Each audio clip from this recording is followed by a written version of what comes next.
திருப்போரூர் கந்தசாமி கோயிலில் காணிக்கை செலுத்த முயன்றபோது உண்டியலில் ஐபோனை பக்தர் ஒருவர் தவறவிட்டார். உண்டியலில் விழுந்தது கடவுளுக்குத்தான் சொந்தம் என கோயில் நிர்வாகம் கூறுவதால் திக்கற்று நிற்கிறார் அந்த பக்தர். ஒரு வழியா குடும்ப கஷ்டத்தை இன்னையோட தலைமுழுகிற. ஆட இவ்வளவுதானா?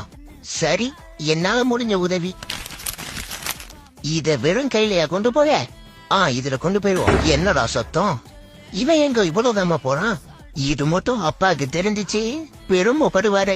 இனிமேல இதுக்கு பேரே குடும்ப கஷ்டம் கிடையாது, கோவில் கஷ்டம். கடவுள் மக்களோட பிரச்சனை எல்லாம் தீர்த்து வச்சிருவாருன்னு சொல்லுவாங்க. அதுக்கு பேரு இதானோ? என்னமோ, நல்லா இருந்தா சரி.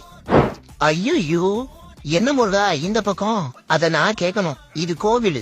அதாவது முருகா, உண்டில விழுந்த ஐபோனு கோவிலுக்கு சொன்னான்னு கேள்விப்பட்டேன். அதுக்கே அதான் லோன் டாக்குமெண்ட்ஸ் தூக்கி உண்டில போட்டேன்.